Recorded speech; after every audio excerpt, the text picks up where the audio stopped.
Being chased in this new update in Dying Light 2 is very real and can be quite scary. They keep up really well, and I quite like the buff that they added to the volatiles in Dying Light 2. However, this can be a little tricky, and I do have a video in the top right in the cards on how to have good gear so that you don't die immediately when you're fighting them. But in this video, I'm going to address the weapon side of this because that's also important when you want to level up in legend levels and farm XP. So after the update in Dying Light 2, are glitched weapons dead? The ones that you get from the DLC? Well, I ran some tests, and from what I found, they're not dead, but they're not what they used to be. At least this is just during the event. Who knows what'll happen when the event ends? So if anyone knows, let me know in the comments below if these weapons will be buffed again after the event ends, or if this is how the game is from now on. Anyone who finds good info on that and puts it in the comments, I'll pin it so everyone can see it. So in my opinion, I'm not going to be using glitch weapons anymore, at least during this event. And here's why. Even though these glitch weapons do require one less hit than most other fully upgraded weapons, I'm not going to be using them because I have more options when it comes to my other weapons. For example, this weapon here allows me to do very similar damage when it's fully upgraded and allows me to recharge my stamina faster than the Military Machete does. Now combine this with the Frost mod on the tip and an electric mod or shock mod on the shaft. With empowerment, this weapon becomes really powerful, and here's why. First of all, when you're hitting your enemies, it freezes them or stuns them so they can't get to you. This is going to be really helpful against volatiles and most other enemies. Combined with the shock mod, this is going to electrocute them at the same time, and the shock mod also spreads to the other volatiles or zombies around them. So it has a compounding effect. This combination is pretty powerful, and because of the Frost mod, when you hold right click and click once it's charged, it'll shoot your enemies as well.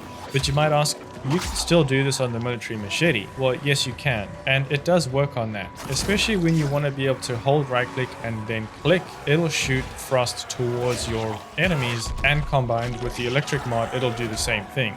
So this is a pretty powerful combination. And furthermore, the Military Machete requires one less shot for volatiles. I did some testing, and on average, the Tomahawk or any other signpost axes will do between 7 and 9 shots on a volatile to kill it. But with the Military Machete, it takes about 6 to 8 shots. So on average, 1 shot less than most other standard weapons.